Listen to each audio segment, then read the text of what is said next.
అక్కడ ఉన్న జనం చెప్తున్నారు దాదాపు ఒక 100-200 ఈ టిప్పర్లు కంకర వేసుకొని తిరుగుతూ ఉంటాయంట క్రషర్ల నుంచి తీసుకొని. అదే వాటి అనుమతులు లేకుండా జరుగుతున్నాయి కాబట్టి అంత ఎర్లీగా తీసుకుపోతున్నారు. ఇది ఉదయాన్నే ఎందుకు తీసుకుపోవడం లేదు? ప్రజలు తక్కువగా వెళ్తున్నటువంటి సందర్భంలో తీసుకోవాలన్నప్పుడు మధ్యాహ్నం కూడా వెళ్ళొచ్చు. కానీ ఆ సమయాన్ని కాకుండా రహస్యంగా తీసుకెళ్తున్నారంటేనే దీని వెనకాల ఎవరు ఉన్నారు? అసలు దీని వెనకాల ఎవరు పెద్దలు ఉన్నారు? ఎవరు పద్ధతుల్లో ఇవి అక్రమ పద్ధతుల్లో రవాణా జరుగుతుంది కంకర అనేటటువంటి విషయం ముఖ్యం.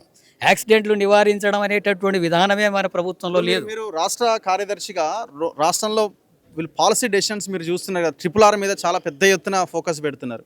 ఇప్పుడు హ్యామ్ రోడ్లు అంటున్నారు, గ్రీన్ ఫీల్డ్ హైవే అంటున్నారు, 4th సిటీ నుంచి ఇంకేడుకో అని అమరావతికి కలుపుదామని ప్లాన్ చేస్తున్నారు. ఇట్లా చాలా నిర్ణయాలు తీసుకుంటున్నారు కదా, మరి ఇవి తక్షణం జరగాల్సిన పనులు కదా ఇవన్నీ. అంటే ప్రయారిటీ అనేది ఒకటి ఉంటుంది కదా, ఏది ప్రయారిటీ, ఏది ముందు, ఏది తర్వాత అని. తక్షణ అవసరం అన్నది ప్రయారిటీ కదా. అవును, అంటే మనుషుల ప్రాణాలు పోతున్నాయి అనే దానికి ప్రాధాన్యత లేకుండా కేవలం ఆ రోడ్లు వేసి కాంట్రాక్ట్లు చేసి డబ్బులు సంపాదించుకోవడం అనేది మీద దృష్టి ఉంది తప్ప వీటిని అరికట్టడానికి తీసుకోవాల్సినటువంటి జాగ్రత్తలు కానీ ప్రభుత్వ యంత్రాంగం కానీ ట్రాఫిక్ పోలీసు కానీ వీటన్నిటిని అరికట్టేందుకు ఎలాంటి చర్యలు లేవు. అందుకని చనిపోయినప్పుడు ఇట్లా తీసుకొస్తున్నారు, వెంటనే ఏదో పోస్ట్ మార్టం చేసేసి బాడీ అప్పగిస్తే ఇది యాక్సిడెంట్ కాబట్టి ఎవరి మీద ఏమనడానికి లేదు, రాజకీయాలు లేవు, ప్రమాదాలు కావాలని చేసినట్టుగా లేదు అనే పేరుతో జరిగిపోతున్నాయి. కానీ మనుషుల ప్రాణాలు పోతున్నాయి కదా.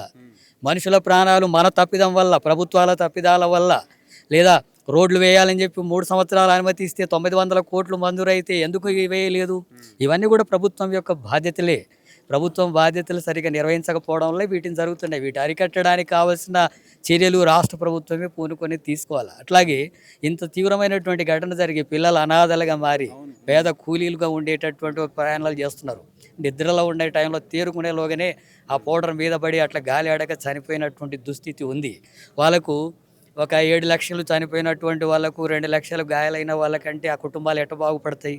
ఆ కుటుంబాలకు కేంద్ర రాష్ట్ర ప్రభుత్వాలతో ఇంత పెద్ద ఎత్తున దేశం మొత్తం ప్రపంచంలోనే 3వ ఆర్థిక అభివృద్ధి చెందిన దేశం అని ఒకవైపు అంటున్నప్పుడు మనుషుల ప్రాణాలు పోతే 7 లక్షలు 2 లక్షల ఈ రకమైన పద్ధతి ఆ కేంద్ర రాష్ట్ర ప్రభుత్వాలు స్పందించే తీరు.